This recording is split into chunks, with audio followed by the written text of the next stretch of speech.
예수님이 안 오시는 거예요. 여러분 그런 상황을 한번 생각해 보십시오. 그리고 17절에 보시면은 예수께서 이제 도달했어요. 도착해서 봤을 때는 그 무덤에 이미 들어가 있는 거예요. 장사가 다 끝나고 무덤에 다 들어가는 거예요. 그때는 이미 나흘이나 지나버린 거예요. 3일장 지나고 아마 나흘이나 장사 다 지나고 그 예수님은 장례식도 안 오신 거야. 그러니까 그거를 여러분 생각해 볼 때 이 마리아와 마리다는 참 얼마나 가슴이 저기 했겠어요. 그죠? 예. 다 지낸 다음에 예수님이 그때서야 나타나지 무덤에 나와가지고 예수님이 그 무덤 앞에 떡하니 서신 거죠. 그러니까 그런 것들이 다 의도했다는 사실을 우리가 예상해 볼 수 있는 것이에요. 자, 우리가 다시 이런 상황을 보면서 베다니에 예수님께서 도착할 쯤에 맨 처음 맞으러 나간 사람이 누구였죠? 마르다였습니다. 마리아의 언니. 나사로의 여동생 마르다가 이제 예수님이 베다니 마을에 온다는 소식을 듣고 이제 급하게 나간 거죠. 예수님이 맞으러 나갔습니다. 그런데 그 2절에 보시면요. 20절에 보시면 그때 마르다는 예수께서 오신다는 말을 듣고 나서 주를 맞았으나 언니는 예수님을 맞으러 나갔는데 마리아는 여전히 집에 앉아있다는 거죠. 몰라서 앉아있었을까요? 아니죠. 알았다는 거죠. 예. 예수님이 오신다는 걸 알고도 집에 앉아있었다는 거죠. 앉아있더라 이렇게 기록하고 있습니다. 자, 이제 그래서 예수님을 마중 나간 마르다와 주님이 만났어요. 이제 만나서 하는 그 대화가 여기에 기록이 되어 있습니다. 예수님 기록되어 있죠. 이렇게 쭉 보시면은 딱 만나서 예수님께 말씀드리죠. 주여, 만일 주님께서 여기 계셨더라면 나의 오라비가 죽지 아니했겠나이다. 여기 계셨더라면 나의 오라비가 죽지 않았겠나이다. 그러나 나는 지금이라도 주님께서 무엇이든지 하나님께 구하시면 하나님께서 주님께 주실 줄 아나이다라고 하니 예수께서 그녀에게 말씀하시니 너의 오라비가 다시 살아나리라. 이 놀라운 말씀이죠. 다 장사진으로 끝났는데 마중을 나간 마리아에게 어떻게 보면은 마르다는 예수님에게 위로를 받으려고 나갈 수도 있어요. 그죠? 야, 죽었냐, 이거. 안 됐다, 이거죠. 걱정하지 말라, 이거. 예. 다 부활한다, 이거. 우리는 하늘나라 갔다, 이거죠. 우리는 하늘나라 소망이 있잖아요. 갔다, 이거. 그렇게 위하여. 그런데 예수님은 뜻밖의 말을 하는 거예요.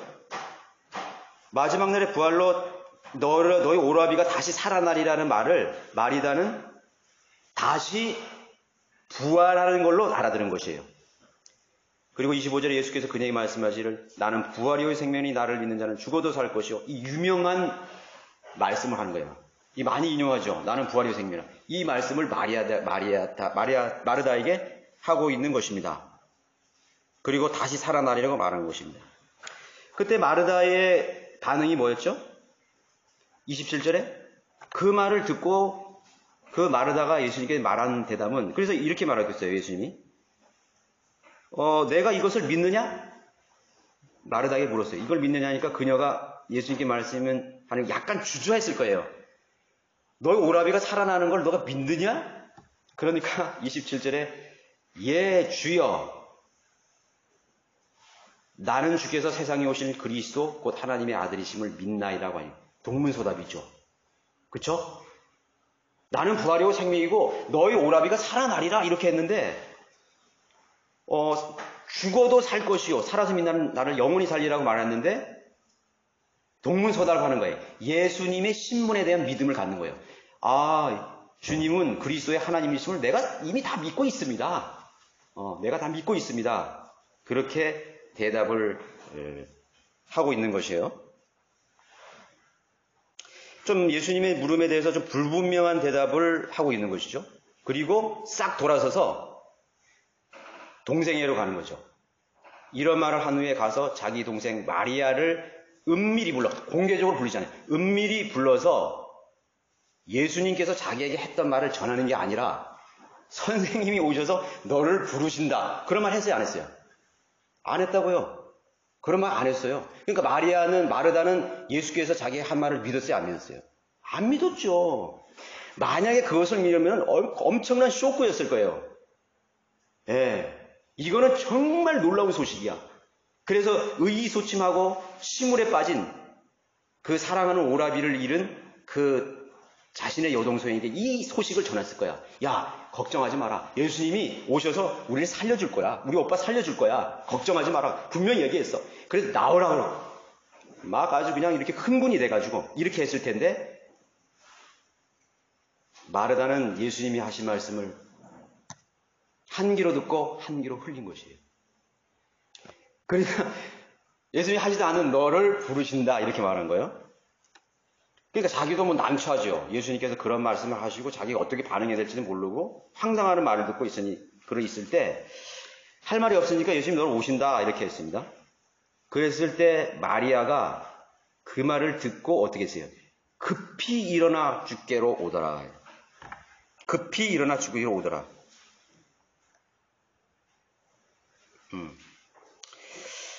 저는 오늘 그 예수님께서 마르다와 마리아 사이에서 오간 대화 속에서 그녀들이 그 시간까지 예수님을 어떻게 믿고 생각했는지를 한번 저는 찾아내 보려고 합니다.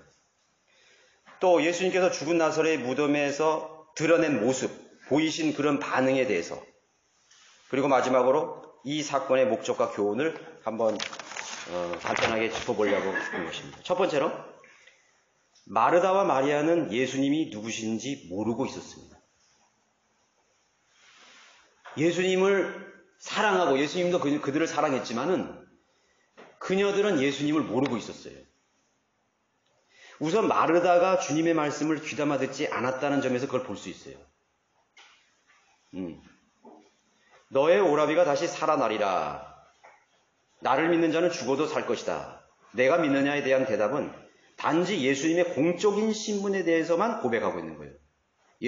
여러분, 예수님에 대해서 공적으로 고백하는 사람이 얼마나 많아요. 아, 주님은 살아계신 하나님이요. 나의 주님이시요. 그분은 육신으로 오신 하나님입니다. 그거 고백 안 하는 사람이 어디 있어요? 구원받는 사람은 다 그렇게 한다요. 네, 대단한 고백이에요. 대단한 믿음이에요.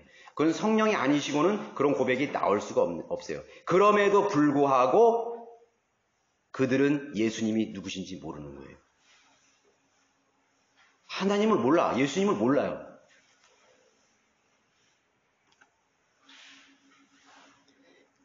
그리고 나서 자기 동생 마리아에게 가서 전한 말이 전혀 주님의 말씀을 믿은 사람의 대화가 아니었어요. 선생님이 오셔서 너를 부르신다. 나가보라 이거예요. 여러분, 성경은요, 어린아이와 같은 믿음을 요구하신다는 거 알고 있죠? 계속 예고하고 있어요. 어린아이와 같은 믿음을 가져라 이거예요. 단순한 믿음을 가져라 이거예요. 사람들은 마르다와 같이 하나님의 말씀들을 재해석해서 자기에게 적용시키는 습관이 있어요. 불신이죠. 하나님의 모든 말씀을요, 읽고 공부하고 듣는데도 듣기는 들어요. 그런데 그 말씀을 자기의 상황 속에서 재해석해요. 걸러내는 것입니다. 자기의 상황 속에서 걸러내버려요, 그거를. 지금 마리다가 그렇게 하고 있거든요. 주님께서 하신 말씀을 그대로 전하지 않아요. 그것을 받아들이지 않아요. 예수님 농담하시고 있네. 물론 그건 맞긴 맞겠지. 그러나 내 상황은 아니야.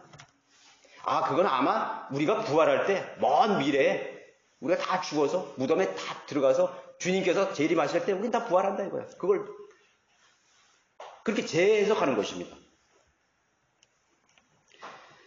그 말씀 그대로 믿고 신뢰하는 사람이 매우 드물다는 사실을 우리가 알 수 있어요. 기록된 말씀들이든 직접 음성으로 들었던 마르다조차도 그분의 말씀을 듣는 순간 자기의 생각이나 느낌, 현실의 상황, 주위의 이목 등과 같은 세상과 육신의 차원에서 재해석하는 그런 습성을 가지고 있는 것이에요. 그렇지 않나요? 여러분 성경 읽을 때 자기 자신에게 재해석하지 않아요? 나 그런 적 없는데요? 아니에요. 우리의 삶을 보면 그대로 드러나요. 어린아이같이 믿지 않아요. 어린아이같이 믿지 않습니다. 그러니까 타락한 그 성품이요, 자연 죄인들이 예수 그리스도의 그 복음을 들었을 때 재해석해버리잖아요. 종교로 재해석해버리고 뭐 터무니없는 것을 하든가 무슨 뭐 농담으로 여기든가 또 의심 반 이렇게 해서 혹시 그런 사람이 구원받았다 하더라도 그 타락한 육신의 본성이 그대로 남아있어서 구원받은 사람에게조차도 하나님의 말씀을 들을 때 그대로 100% 듣지 않아요. 그걸 다 걸러버립니다. 바리새인들이 하루살이는 걸러내고 낙타는 삼키듯이 똑같습니다. 그렇게 여러분 현대에 사는 그리스도인 더 그것이 심해요. 더 심합니다. 그대로 듣지 못합니다. 그래서 귀 있는 자는 뭐라 했어요? 성령이 하시는 말씀을 듣는다 그랬어요. 영적 귀가 육신으로 꽉 차 있기 때문에 성령이 하시는 말씀을 듣지를 못하는 거예요. 다 여기 필터가 있어가지고 전부 걸러내버립니다. 듣기는 듣기인데 자기가 재해석해버려요. 심지어 설교자들까지도요, 성경 말씀을 전할 때 전부 자기가 재해석해가지고 되는 것입니다. 비유적이니, 무슨, 뭐, 이건 영적이니, 뭐, 이건 비현실적이니, 뭐, 이거는 과거의 얘기니, 뭐, 이렇게 하면서 설교자들조차도, 하나님 말씀을 올바로 나누어서 그대로 적용해서 전달하지 않아요. 거기서 거짓 교리가 나오는 거죠. 교리긴 교리인데 거짓 교리예요. 하나님의 말씀을 하긴 하는데 인간이 다 재해석하는 것이에요. 인본주의, 철학, 사상, 이념. 생명의 씨인 말씀이 옥토에 떨어져야 하는데 씨 자체를 변질시켜버려서 자기 마음에 심어버리는 거예요. 변질된 씨를 심어버리는 거예요. 나는 믿긴 믿어요. 그러나 그렇게는 안 믿어요. 그건 아마 이렇게 하나님이 이런 뜻으로 얘기했을 거예요. 그리고 그 하나님의 말씀들은 내 상황에서는 이렇게 받아들입니다. 전부 그렇게 해석해버리는 것이죠. 변질된 씨로 그 옥토에, 그 밭에 심겨지는 것이죠.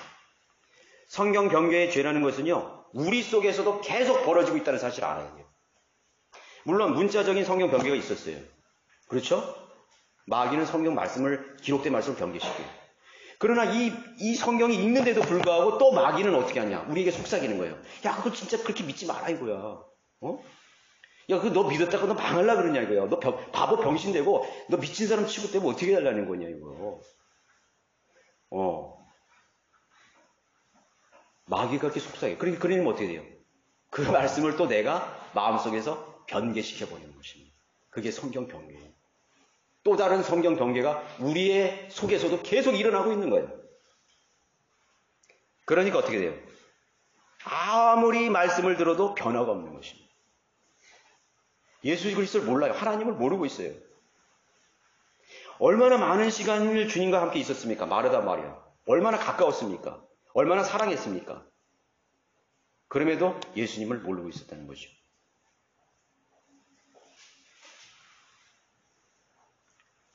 아니야, 그럴 수는 없어. 시대에 안 맞고 상황에 안 맞아. 불가능해. 자, 그때 마리아가 언니의 말을 듣고 이제 뛰쳐나가죠? 뛰쳐나가는 장면이 나옵니다. 그녀가, 29절에 그녀가 이 말을 듣고 급히 일어나 주께로 오더라. 뭔가 이제 준비하고 있었다는 거죠. 뭔가 내가 예수님을 만나러 가야 된다는 그런 준비된 아주 그런 그 상황이 볼 수가 있는 거죠. 그죠? 상황을 볼 수가 있어요. 뛰쳐나가는 거죠. 근데도 예수님은 아직 마을 입구에 머물고 계시다 이거죠. 그런데도 저 30절 보세요. 예수께서는 아직 마을로 들어오지 아니하시는 거예요. 마르다가 맞이하는 그곳에 계시더라. 그럼 그대로 계시는 거예요. 그냥 오면은 그대로 쭉 와서 중간에서 만나거나 마을에 들어와서 만날 텐데 예수님 거기 계시는 거예요. 그리고 마리아가 나가는 것이에요.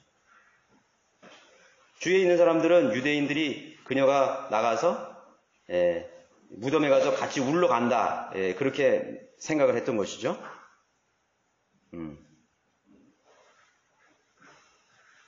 여러분, 마리아가 어떤 심정으로 예수님을 만나러 급하게 뛰어갔다고 생각하십니까?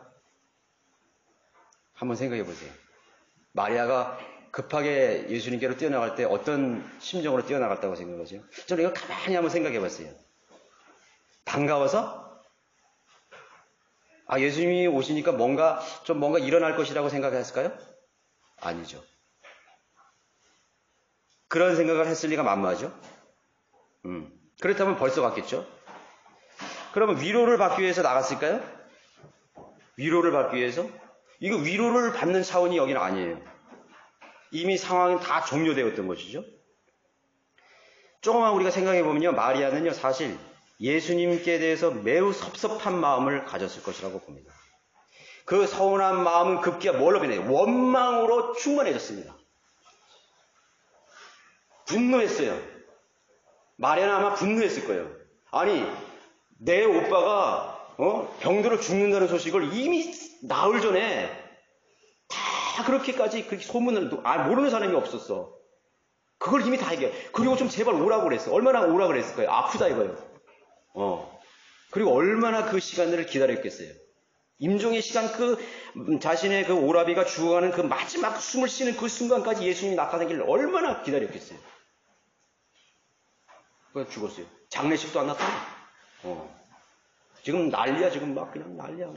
너 사랑하는 그 예수는 어디 갔냐 이거야, 막 그러면서 막 얼마나 너 버림받았어, 너 차였어, 넌 관심도 없어, 뭐 그런 별소리를 다 들었을 거 아니에요, 그죠? 그런 것보다도 마리아는 이 예수님에 대해서 엄청난 불만과 원만을 가지고 있었을 거예요. 그래서 뛰쳐나가는 거죠. 폭발한 거죠. 폭발한 것입니다. 그녀의 한 말에 금방 알 수 있어요. 32절 보세요. 마리아가 예수께서 계신 곳에 와서 주를 보고 그 발에 엎드려 말씀드리기를, 주여, 만일 주님께서 여기에 똑같은 말 해야죠. 여기에 계셨더라면 나의 오라비가 죽지 아니하였겠나이다. 이게 뭐예요? 이것도 같이 원망인 거예요. 원망인 거죠. 왜 안 왔냐 이거죠. 왜 안 왔냐 이거. 왜 나의 그런 다른 부탁도 아니고 이 삶과 죽음의 문제를 가르는 이 간절한 부탁. 아니, 맹인들은 그렇게 소경 뜬 자는 금방 가서 고쳐주시고, 38년 안전뱅이도 금방 다 고쳐주시고, 뭐 관심도 없는 사람이 그렇게 친절을 베푸더니 왜 나한테 그렇게 하냐 이거죠. 응? 너무 결례했다는 거죠.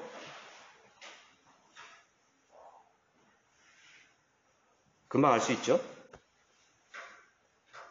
마리아는 주님을 사랑하였고 그의 삼남매가 주님을 사랑했었습니다. 그런데 왜 그런 일이 벌어졌죠?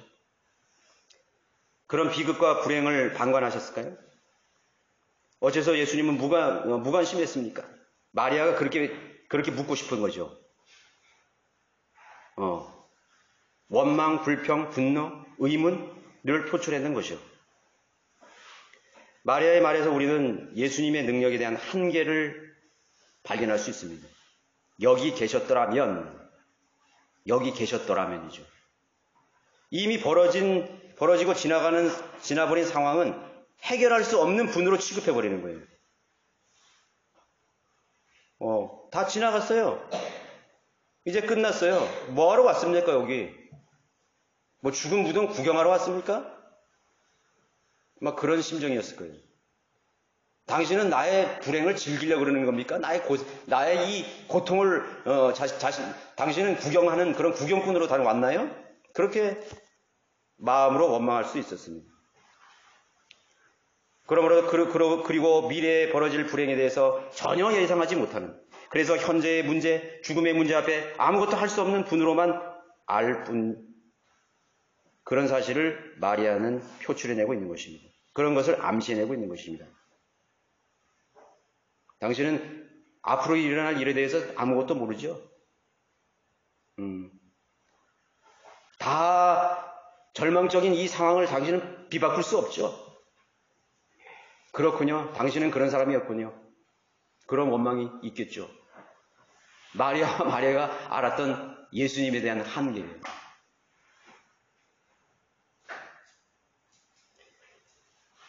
여러분들은 예수님이 나 자신과 내가 처한 상황이나 환경 속에서 어떤 분으로 여러분 보고 계시나요? 여러분, 예수님은 나에게 어떤 존재입니까?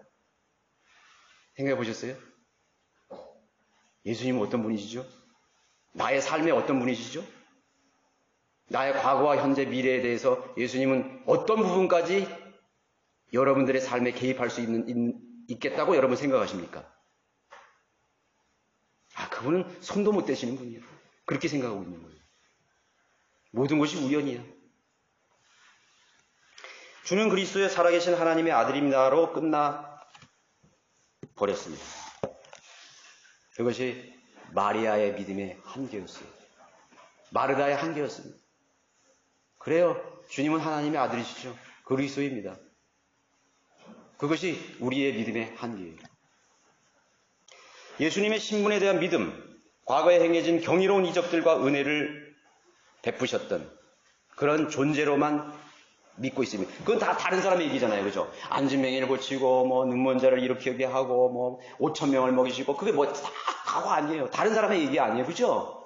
막 박수를 치는 거예요. 맞아. 예수님 놀라운 사실. 그러나 여러분에 있어서 예수님은 어떤 분이세요? 마리아와 마리아에게 있어서 예수님은 어떤 분이신 거예요? 주는 살아계신 하나님의 그리스도인. 그것밖에 없어요.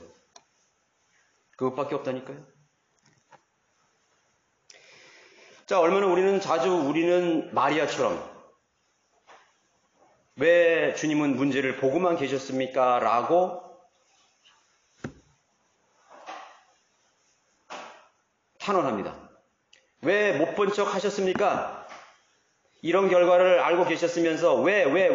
라고 하나님께 푸념하는 마음을 가지고 있어요. 그건 말하지 않아도 하나님 알고 있어요. 여러분들의 삶에 대해서 불평하는 여러분들이요. 하나님에서 그렇게 얘기하고 있다니까. 여러분의 혼이 그렇게 부르짖고 있다니까요. 왜 하나님은 나에게 이런 상황을 허락하셨습니까? 나 지금 고통스럽습니다, 주님. 나 문제 해결할 수 없어요. 근데 왜 이 지경까지 하나님 만드셨어요? 왜 그 과거부터 주님은 나를 인도하시지 않았나요? 그 문제를 해결해 주시지 않나요? 이런 결과가 뻔히 올 것을 알면서도 주님은 왜 구경만 하셨습니까? 왜 머뭇거렸습니까? 그렇게 다 얘기하고 있어요. 안 그래요? 여러분의 삶을 한번 가만히 보세요. 예. 한번 조용한 시간에 살펴보세요. 나는 주님께 대해서 어떤 태도를 가지고 있는가? 마리아가 감히 그거를 예수님 앞에서 말했겠어요? 아니에요. 그러나 예수님은 그 마리아의 마음을 알고 있는 거예요. 마르다의 마음을 다 알고 있는 거예요. 그 마음의 깊은 곳에 있는 그 생각을, 그 믿음을 다 꿰뚫어 보고 있는 것이에요. 나의 마음도 다 알고 계신 거예요. 그거를 우리가 솔직하게 하나님 앞에 보여드려야 돼요. 그게 나였어요. 그게 나의 믿음의 한계였어요. 무슨 지식을 많이 알고 뭘 하고 근데도 몰라 하나님을. 예수님 몰라. 어쩌면 그것보다 더 중요한 것이 있을지도 몰라요. 그렇죠? 그래서 아예 하나님께 말도 안 해. 내가 말해봤자 무슨 소용이 있습니까? 내가 주님께 말해봐야 뭔 소용이 있습니까? 아무것도 해결되지 않을 거. 다 벌어진 거. 다 과거가 된 일 거. 그렇게 하면서 현실에 안주하면서 살아가고 있는 것이 우리의 믿음의 현 주소인 것입니다. 우리는 자신의 믿음의 관점이 어디까지인지 깊이 생각해 볼 필요가 있는 것입니다. 여러분들이 마리아의 심정에 대해 생각하는 지금 듣고 있는 만큼 내 인생의 과거의 시간들 속에 일어난 수많은 사건들이 있었죠. 그런 기억들이 있었죠. 그 문제들을 하나씩 들추어 보십시오. 여러분들의 과거에 10년 전에, 20년 전에, 아니 30년 전에 내가 예수 그리스도를 영접하고 구원받은 그 이후부터 나의 삶을 한번 그 이전에도 좋아요. 한번 다 들추어서 한번 기억해 보세요. 화가 안 날 리가 있나요? 하나님 살아계신다면서 나를 사랑하신다면서 나의 행복을 원하신다면서 나의 기쁨을 원하신다면서 여러분 그런 원망이 있겠죠. 그런 불평이 있을 것입니다. 그런데 왜 하나님은 침묵하셨습니까? 왜 그런 상황을 허용하셨나요? 내가 왜 실수할 때, 내가 왜 그런 선택을 할 때 주님은 가만히 보고만 계셨나요? 그러나 여러분, 조용히 퍼즐을 맞춰봐야 됩니다. 퍼즐을 맞춰봐야 돼요. 우리는 그녀들처럼 한 걸음 한 걸음 주님을 알아가고 있었던 과거를 발견하게 되는 것입니다. 내가 그런 과정 속에서 하나님께서는 우리가 그분을 더 알기를 원했던 것이에요. 우리 인간은요, 한 번에 너무 어리석어서 하나님을 알지를 못해요. 그래서 하나님께서 우리의 인생의 모든 여정을 하나 다 가르쳐 주는 것이에요. 그리고 그걸 허용하시기도 하고, 그 선택을 허락하시기도 하고, 모른 척 하시기도 하고,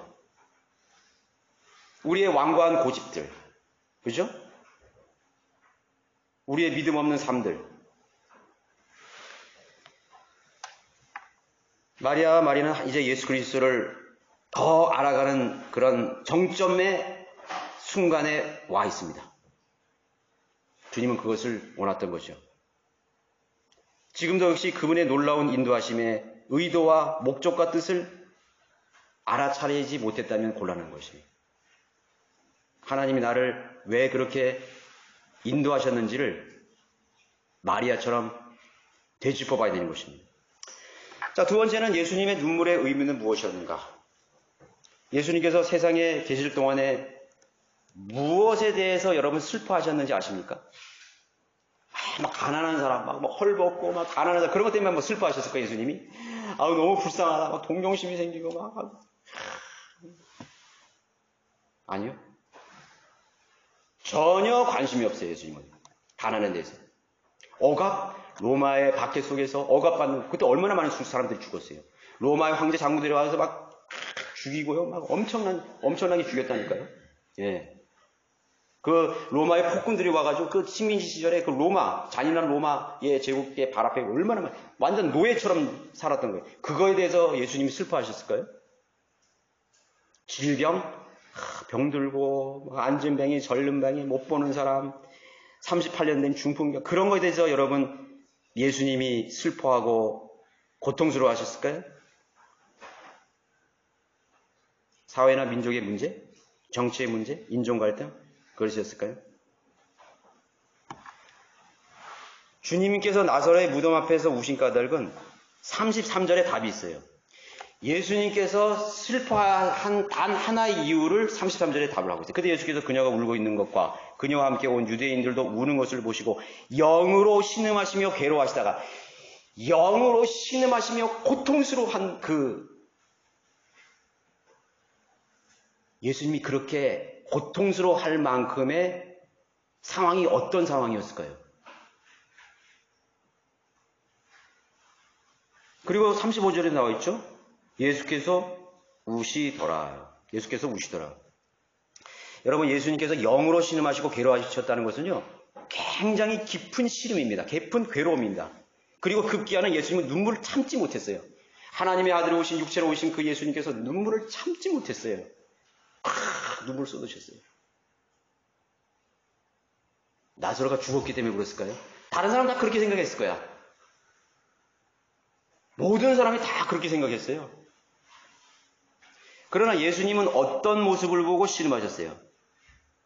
마리아와 마르다가 울고 있는 모습을 우는 모습, 그리고 거기에 함께 온 그 죽음 앞에 슬퍼하는 유대인들이 우는 것을 보고 그것을 슬퍼했다는 것이죠. 그 뭐를 말하는 거죠?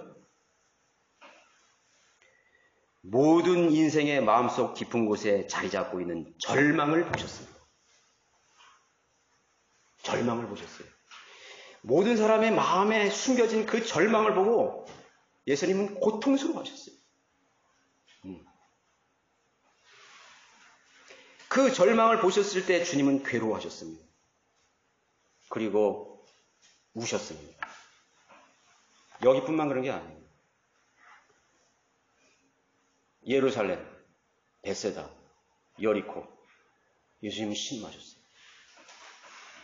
군중들을 보고 예수님은 먹을 것이 없는 곳 모여든 사람들 때문에 그들이 불쌍해서 울지 않았어요. 그들 속에 있는, 각자 속에 있는 그 마음 속에 깊이 자리 잡고 있는 그 절망. 그 절망의 실체를 보고 예수님께서는 눈물을 흘리셨던 것이에요. 자, 그것은 눈은 여러분 타인들의 눈을 한번 이렇게 보세요. 다른 사람들의 눈을 이렇게 보시면 이 눈은요 사람의 그 마음의 창이라 그러잖아요. 그 사람의 문이라 그랬잖아요. 그 성경에서도 눈을 보는 거에 조심하라 그랬잖아요. 그죠? 그 눈을 보면은요 절망이 다 있어요. 예. 여러분들 가족들이 이렇게 한번 보세요. 여러분 아들, 딸 이렇게 한번 보세요. 그 눈빛을 보면요 절망이 있어요. 친구들이 이렇게 보면 절망이 있어요. 그것을 발견하는 사람은요 굉장한 걸 발견한 사람이에요. 그 사람은 성령이 있는 사람이에요. 예수님만 그걸 볼 수 있어요. 그리고 거듭난 사람들도 성령 충만하면요 주님의 마음과 주님의 시각으로 사람들을 보는 거예요. 아무리 기쁘고 나는 이거 자랑하는 사람 막 자랑하죠. 우리 아들이었고. 근데 그 사람 눈을 보니까요 깊은 절망이 있는 것이에요. 우리 아들은요 어떻게 하고 서울대학 나와서 어떻게 하고 얼마 시집가고 그 사람 눈을 보세요. 절망이 있어요. 그런데 그 절망을 숨기고 있는 거예요. 마음 깊이 자기 자신도 모를 수 있어. 그 마음의 심연 속에 절망을 보고 주님은 그걸 보고 우신 것이에요. 모든 사람의 마음속에 숨은 곳에 절망이라는 강도가 거짓말자기가 죄인들 그리고 심지어 하나님의 자녀들의 혼 속에 모든 희망을 다 도적질해 갑니다. 모든 기쁨을 다 파괴시켜 버립니다. 모든 소망을 다 무효화시켜 버립니다.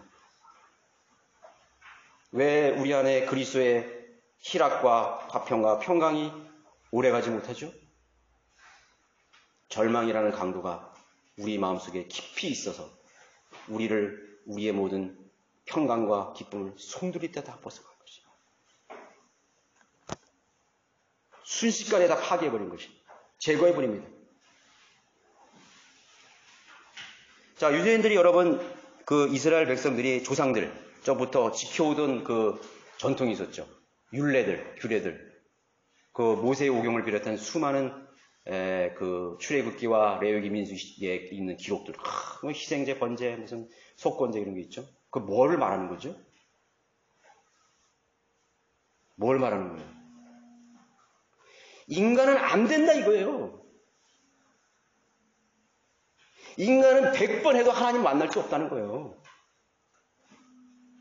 인간은 안 되는 거예요. 그러니까 본질적으로 인간은 불가능한 사람들인 것이에요. 그 절망적인 상태, 그 희망이 없는 상태, 아무리 애쓰고 아무리 노력하고 아무리 싸워도 얻을 수 없는 기쁨, 하나님에 속한 그 생명, 하나님이 주신 그 영원한 것들을 붙잡지 못하는 것이에요. 율법은 절망이에요. 안 된다는 거예요, 인간이. 그걸 알아야죠. 그걸 알아야 되는 거예요. 그 인간은 그걸 몰랐어요. 지금도 율법 붙들고 있잖아요. 자기 행위도 붙들고 있잖아요. 그러나 그 사람의 마음속 깊은 곳에서는 절망이 도사리고 있는 것이에요. 예수님 그걸 우시세요. 지금도 주님은 말할 수 없는 탄식으로 기도하고 계셔요. 말할 수 없는 탄식으로. 그렇죠? 여러분, 하나님도 고칠 수 없는 불치병이 뭔지 아십니까? 예수님을 눈앞에 보고도 절망하는 병이에요. 고칠 수가 없어요. 하나님을 보고도 절망해. 예수님이 지금 기적을 행하는 그런 사실을 보고도 절망하는 병, 마리아의 병. 예수님을 알지 못하는 거예요. 예수님을 아직 만나지 못했다는 것이죠. 만나지 못한 거예요. 알지 못했다는 거예요. 예수님도 고칠 수 없어요. 나는 부활이요 생명이라도 했음에도 받아들일 수가 없었던 것이죠. 여러분, 그 사람을 안다고 했을 때는 뭐를 말하는 거죠? 그 사람의 마음을 안다는 거잖아요. 그죠? 나는 저 사람을 알고 있어. 그러면, 난 저 사람의 마음을 알고 있어. 그거잖아요. 그죠? 그죠? 육신으로 보는 게 아니잖아요. 진짜 그 사람을 아는 건 마음으로 보는 거잖아요. 그거를 봐야 되는 것이에요. 그거는 이 세상에 어떤 방법으로 해결할 수 없어요. 그건 예수님이 필요해요. 오직 유일하신 분. 그 절망의 불치병을 고칠 수 있는 마지막 희망. 마지막 구조선. 마지막 기회. 율법? 행위? 나의 신분? 돈? 이 세상에 어떤 것으로도 해결할 수 없어요. 그 병은 해결할 수 없어요. 예수님을 눈에 보고도 해결할 수 없는 거예요. 그래서 예수님은 이제 그 마리아에게로 가려고 하는 것이, 자신을 보여주려고 하는 것이. 그 절망은 어떤 구였습니까? 여러분, 이 세상에서 가장 큰 절망이 뭐죠? 죽음이잖아요. 죽음, 무덤. 무덤 말고 더 큰 절망이 어디 있어요? 여러분, 내 자식이 무덤에 묻혔는데 절망하지 않을 수가. 제가 어떤 그 동영상을 봤는데, 우연히 뭐 떠가지고 봤는데, 그 자기 아들이 2016년가요? 그 F-16 조종사였는데, 그 훈련하다가 이렇게 비행 착시 현장 있죠. 이렇게 막 비행기 이게 뒤집히면은 막 바다가 하늘로 보이고 이런 그런 착시가 와가지고 그 추락해서 상한 그 사건이 하나 있었어요. 그 어머니에 대해서 다루는 건데, 그 어머니는요, 또 이상하게요. 자기 남편이 또 공군 조종사였는데, 1984년에 팬텀기를 몰다가 불의의 사고로 추락해서 죽어요. 그러니까 자기 남편도 죽고 젊었을 때, 그 아들이 4살 때 죽은 거예요. 그리고 자기 아들도 아버지를 따라 가려고 했을 때, 그렇게 반대를 했다는 거예요. 그러나 그 신념이 너무 커가지고, 아버지를 뒤를 따라 나도 조종사가 되기 위해서 공군상을 그 어려운 동료였고 F-16 전투기 조종사가 된 거예요. 그리고 대위를 달고서 얼마 안 후에 죽은 거예요. 근데 그 어머니, 그 여인이 말하기를 아들이 죽었을 때 심정이 어떠냐 했더니 다 끝났다. 나도 끝났고 다 끝났다. 그 절망. 여러분, 그 죽음 앞에서의 절망이라는 게 바로 그거죠. 죽음이란 절망. 그리고 얼마나 크고 작은 절망들이 다 있는 거예요. 그 죽음이라는 그런 절망의 그림자들이 우리 인간의 마음을 딱 지배하고 있는 것이에요. 그 죽음이라는 건 뭐죠? 되돌릴 수 없는 거잖아요. 되돌릴 수 없는 거예요. 한번 죽은 거, 그 무덤을 어떻게 할 거예요? 이미 다 썩어버렸어요. 거기서 냄새가 나는 거예요. 그죠? 자, 소크라테스는 죽음에 대해서 뭐라고 했어요? 죽음이란 영원히 잠을 자는 것과 같다. 끝났어. 영원히 잠을 자는 끝났어. 그 무덤 앞에서 누가 얘기할 수 있겠어요? 공자는, 이 세상에 공자는 아직 삶을 모르는데 어찌 죽음을 알겠는가? 이 얼마나 큰 절망이에요? 또 석가모니는 말했어요. 진실로 인생은 죽음으로 끝난다. 얼마나 큰 절망이에요? 동양 철학의 묘비라고 할 수 있는 명심보호 가면은 석자 흙 속으로 돌아가지 않고서는 100년의 몸을 보존하기 어렵고 100년도 못 산다는 거죠. 또 이미 석자 흙 속으로 관 속에 들어가서 흙으로 돌아간 뒤에도 100년의 무덤을 보존하기 힘들다. 이거. 무덤도 100년을 보존하기 힘들어. 여기 인간의 죽음과 함께 인생에 대한 절망이 얼마나 깊이 있게 여기 그것을 연구한 사람들이에요. 석가, 공자, 소크라테스. 그 사람들이 고작 연구하고 알아내고 평생을 바쳐서 알아낸 것은 인간은 절망이다. 안 된다 이거예요. 인간은 절망스러운 존재다 이거예요. 희망이 없다 이거예요. 그런 현자들도 그렇게 말하는 것이에요. 그렇죠? 주님은 그걸 보신 거예요. 인간의 절망, 인간의 불가능, 그리고 신망은, 그리고 영원히 사라질 인간의 혼들, 영원한 불 속으로 들어갈 인간은 그 끔찍한 분. 주님이 우리 죄인들을 향한 그런 긍휼이라는 것은 상상할 수 없어요. 주님이 가졌던 그 연민은 상상할 수 없어요. 여러분들의 관심이 없다고요? 아니에요. 주님이 아마 여러분들의 생에 같이 계시다면요, 많이 우셨을 거예요.